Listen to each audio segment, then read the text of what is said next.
Welcome to the stage, a very funny Mallorie Raquel!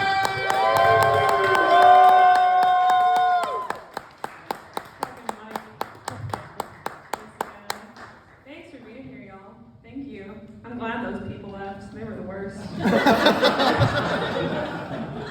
I'm wearing my tiny shirt for you today because the smaller my shirt, the greater my confidence. Yeah! My confidence is at an all-time high right now.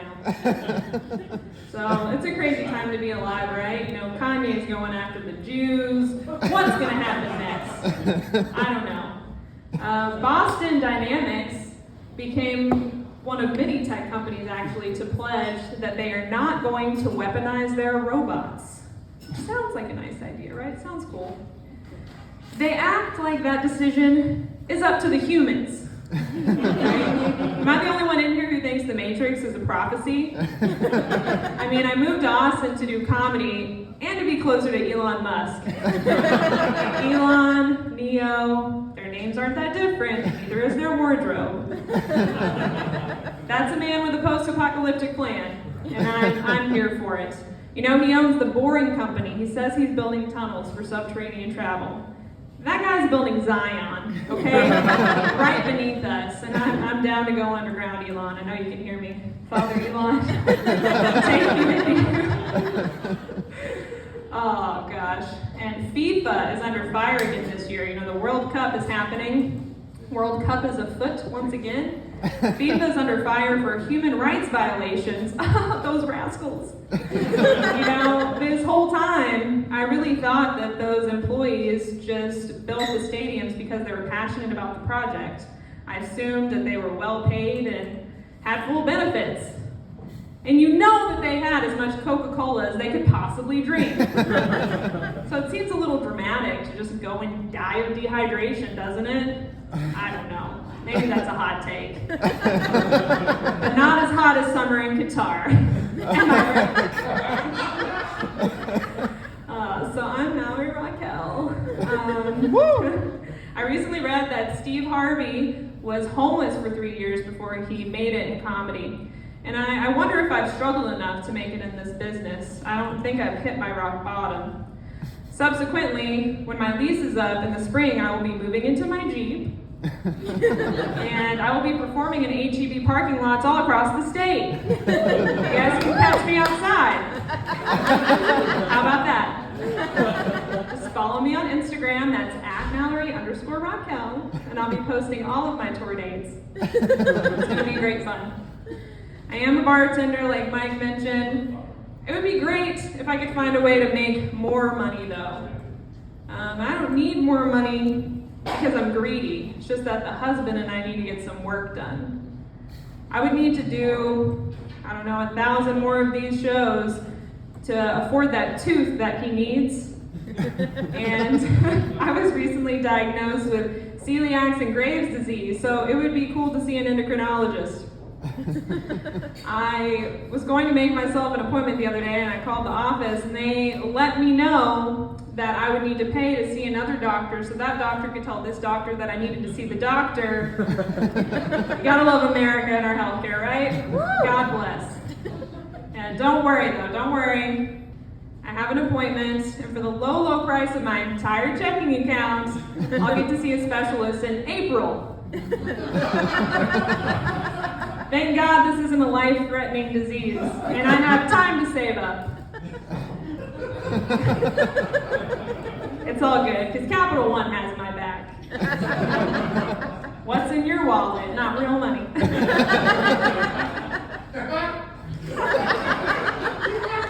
Capital One is also the only way anybody could afford to see Taylor Swift's new upcoming tour, right? You know what they say. The Illuminati works in mysterious ways. Is it a coincidence that she's in all their commercials? I think not. T Swift, you dirty bitch. I'm just mad because I want to go. I can't afford it. I can't afford it. So because of my diagnosis, I am gluten-free now, which is a fun thing to tell people. I'm gluten-free. You think it's going to be hard to do. It's not that hard, but it's also not my preference. You know how many foods have gluten in them? Only the best kinds, right? The next time you're around somebody that's truly gluten-free and they're giving off "I'm better than you" vibes, just know that's because the only way to live a gluten-free life is to convince yourself that you're literally better than everyone else. Of course I'm upset, and of course I want that fucking donut. I can't have it. My list of side effects, though, is pretty short and manageable. One of the best ones might be weight loss. You know, it's not the worst thing for a lady, I guess. My friend at work the other day said, "Mal, you're looking thin." And I was like, "Thanks, Courtney, I'm sick."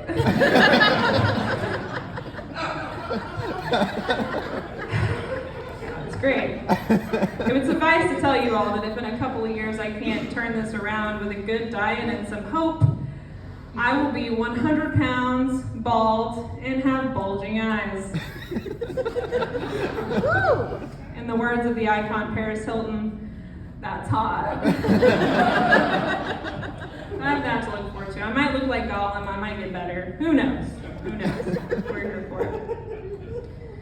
So, I'm a bartender, and when I lived in Denver, Colorado, my career really took off. You know, I had the opportunity to open up a couple of breweries there actually, and it was great fun.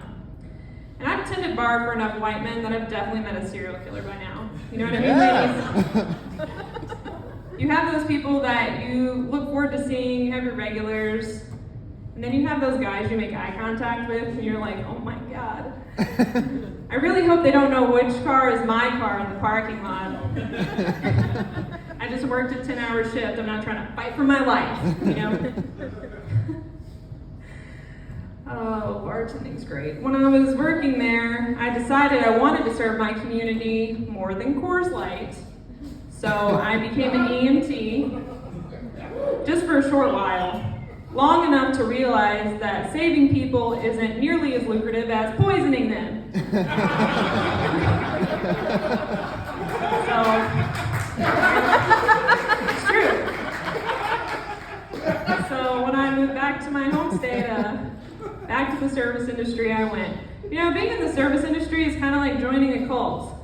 They get you when you're young, offer little to no pay for labor, and they'll both make you look forward to the afterlife.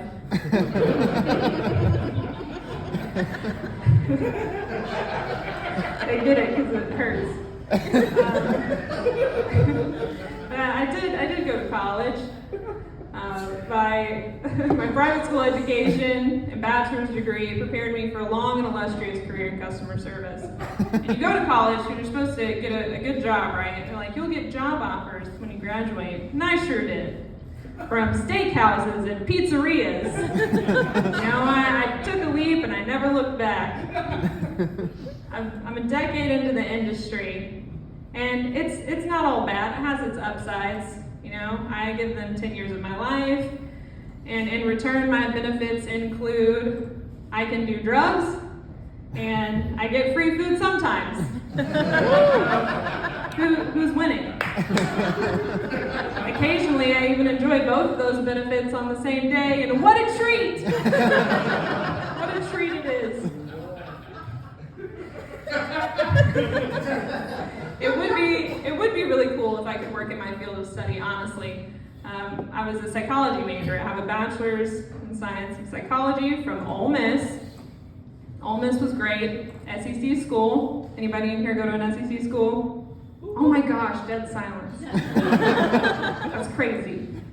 Yeah, at an SEC school, hazing's just a fun word for attempted murder.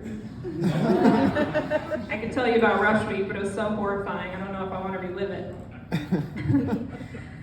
But, gosh, I'm really surprised that we went to, I usually get a hottie toddy in the background on that one.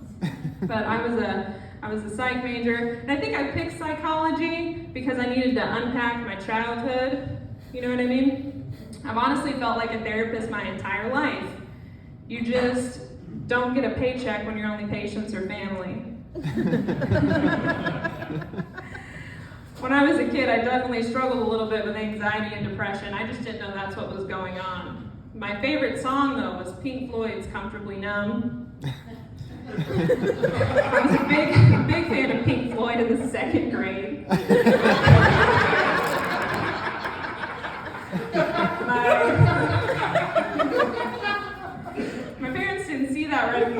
know? They were too busy working multiple jobs and trying to raise kids. So they would just, pencil in a session. And I loved it. Oh, I loved it. Just picture 11-year-old me sitting on the couch, diligently taking notes as we wrap up another session with the family. Mom, Dad, Grandma, and brother. Next week, we're going to talk about Grandma's new stickers and little brother, why they're not for you. Because they're fentanyl, everybody. Stay with me. But for now, Mallory's going to go watch Texas Chainsaw Massacre so I can decompress. I need a little pick-me-up before I go to bed tonight. Okay? I've always loved horror films, even when I was a kid. Do we have any fans of horror in the house? We like scary movies? Yeah? Right on. I think the reason I love them is because they give my anxiety purpose. And they've also taught me some important life lessons. If you find yourself in a scary situation, you need 3 things: Jesus, a weapon, and shoes with adequate ankle support. I feel like I've been cast in a thriller every time I walk to my car alone at night after a long evening of bartending. And that's because I always have cash on me, and a vagina.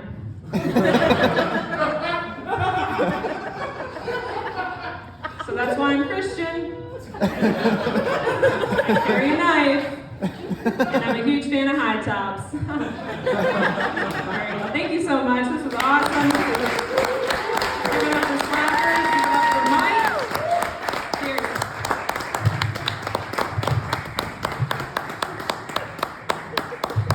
All right, guys, one more time.